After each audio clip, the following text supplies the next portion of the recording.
AIYF has launched a strong protest against illegal medical trade.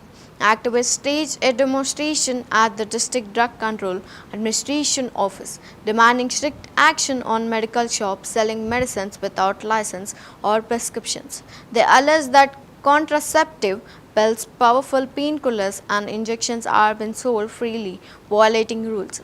Leaders accused traders of smuggling medicines across borders without receipts and blamed officials for poor supervision.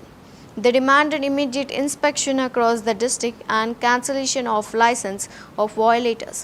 The agitation highlighted growing concern over public health risk from unregulated drug sales.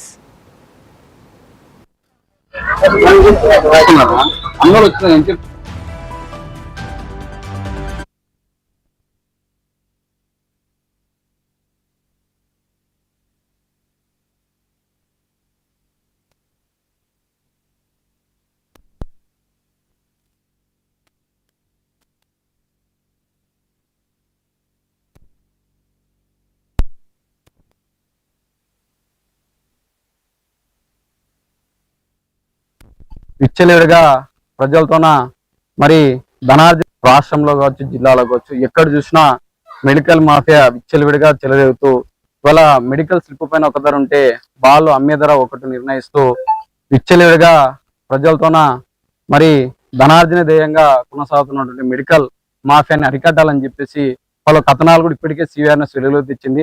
మిగతా ఏ medical shop లో కూడా పూర్తిగా కూడా medical ఏజెన్సీల కనుసంధంలో జరుగుతూ ధనార్జనీయంగా కొనసాగే పద్ధతిలోన Anantapuram medical ఔషధాలు బళ్ళారి జిల్లా కర్ణాటక ప్రాంతాలకు కూడా అవుతున్నాయంటే ఓ సందర్భంగా ఇది చూసుకుంటే ఒక పెద్ద మాఫియాగా మనం అనుకోవచ్చు. తక్షణమే ఈ మెడికల్ మాఫియా పైన, మెడికల్ లో చేసే అక్రమాల పైన వెలుగు తీయాలా. ఏ మెడికల్ షాప్ లో కూడా పూర్తిగా కఠిన నిబంధనలు అమలు చేస్తూ దీన్ని పూర్తిగా పటిష్టంగా అమలు చేస్తూ డ్రగ్ ఇన్స్పెక్టర్ గారు, డిఎం అండ్ హెచ్ఓ గారు అందరూ కూడా చర్యలు తీసుకొని వీటిపైన చర్యలు తీసుకునే విధంగా ముందుకు వెళ్ళాలని చెప్పేసి ఈ సందర్భంగా ఏఐవైఎఫ్ గా తెలియజేస్తున్నాం.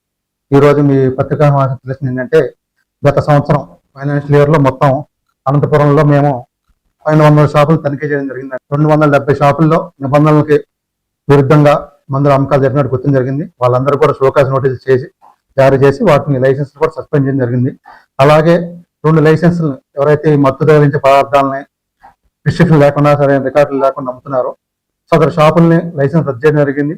అలాగే ఒక షాప్ మీద క్రిమినల్ కేసు కూడా నమోదు చేయడం జరిగిందని ఈ పత్రికాముఖంగా మీకు తెలియదు ఏంటంటే, వినియోగదారులు ఎవరైనా సరే కంపల్సరీ ప్రిస్క్రిప్షన్ మీద మాత్రమే మత్తు కలిగించే మందులు కానీ, యాంటీబయాటిక్స్ కానీ షాపులను కొనుగోలు చేయాల్సింది.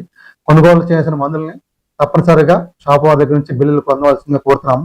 లేదా ఫార్మసిస్ట్ లేకుండా ఎందుకు మందులు అమ్ముతున్నారు, ప్రిస్క్రిప్షన్ లేకుండా అలా మందులు ఎందుకు అమ్ముతున్నారని చెప్పేసి వాళ్ళకి నోటీసులు ఇవ్వడం జరిగిందండి. వాటి సమాధానం తీసుకున్న తర్వాత అడ్మినిస్ట్రేటివ్ యాక్షన్ ప్రకారం వాళ్ళ షాప్ లైసెన్స్ 7 రోజుల వరకు సస్పెండ్ చేయడం జరిగింది.